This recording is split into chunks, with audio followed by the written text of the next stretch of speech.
తొలకరి ఎండలో బంగారు వర్ణాన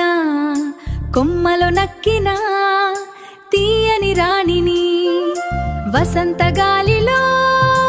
ఊగుతూ వచ్చాను మీ చిన్న కళ్ళలో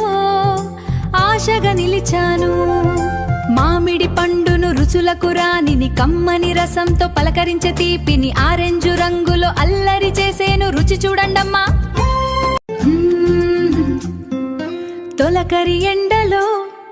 బంగారు వర్ణాన కొమ్మలో నక్కిన తీయని రాణిని వసంత గాలిలో ఊగుతూ వచ్చాను మీ చిన్న కళ్ళలో ఆశగా నిలిచాను మామిడి పండును రుచులకు రానిని కమ్మని రసంతో పలకరించే తీపిని ఆరెంజు రంగులో అల్లరి చేసేను రుచి చూడండమ్మా